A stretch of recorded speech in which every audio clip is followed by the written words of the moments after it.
when I heard the cabinet secretary that they are not going to buy maize from the farmers for strategic food reserve, I was shocked.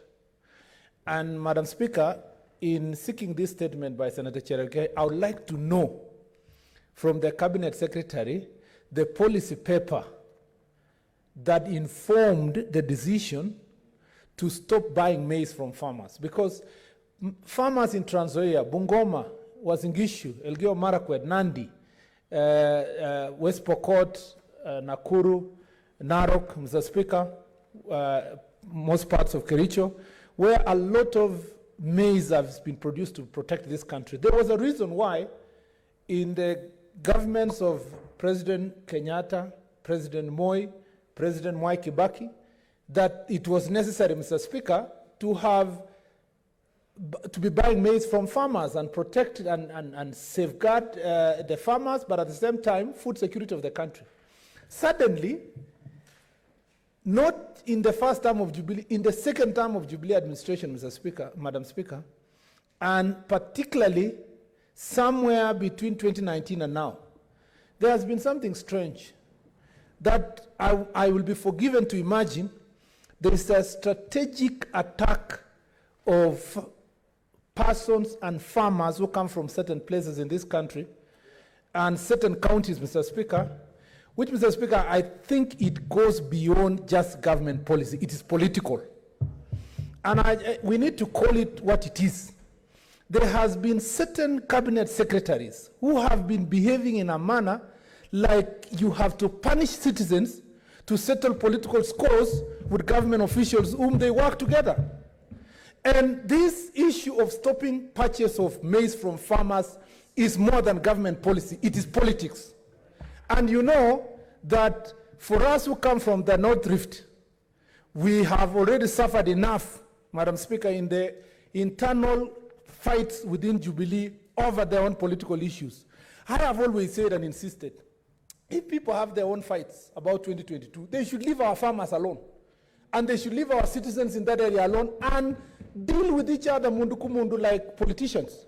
That is really what we have to call it what it is. So, Senator Murkomen, we don't want you to answer for the committee. No, but you see, Madam Speaker. The committee, and you had rightfully said that you are supposed to be giving supplementary questions for statement that has come from 48-1. It is still going to be laid to the committee. We have raised questions, and I think the committee will be able to deal with it. But don't answer for them. Madam Because Speaker. they will bring the report here for our debate. It was very unfortunate that most people did not debate last week. The same state, the answer that brought this issue, but we are very grateful that it has been picked. But please, let's not guide the committee on the answers. Madam Speaker, I'm glad you acknowledge that my submissions are answers, which means you don't disagree with what I'm saying. The only thing I wanted to say is that it's important because I'll not be sitting in the committee when those questions are being submitted. And it's important for the chair of the committee and the members to ask why farmers from that area are being targeted. Is it political? Is there a policy framework? Why is it systematic? That really will answer my question. These are the things about, because these things are done in hard dog manner. You will still remember in your committee, some farmers up to now have not been paid. You still remember that those farmers have been profiled. Those farmers were not paid because they were said it's linked to a certain person. And then corruption was used as an excuse. Why target one group, one area, one community for purpose of settling your political scores? The last thing I want to say is to agree with Senator Sakaja that, Madam Speaker, Nairobi, Senator Sakaja, you will want to hear this. Nairobi is one of the leading agriculture counties. And when I read some literature, I was shocked. But I was even more shocked when I had a conversation with the president sometime 3 years ago. And he told me that he had gone to see a farmer in Karen who is the leading milk producer in the country. And I got some greater interest in trying to find out who he was.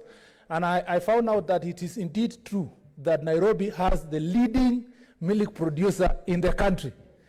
And so we shouldn't leave Nairobi out of the conversation about farming. But I want to challenge Senator Sakaja. Already your county has the potential to raise a lot of revenue. Because although most of us come from various counties, most of us live here and we pay a lot of taxes here. I saw the military government of Nairobi was asking for 27 billion for this financial year. So Sakaja, you need to find a way of engaging the military to see how they can allocate more to farmers. Thank you, Madam Speaker.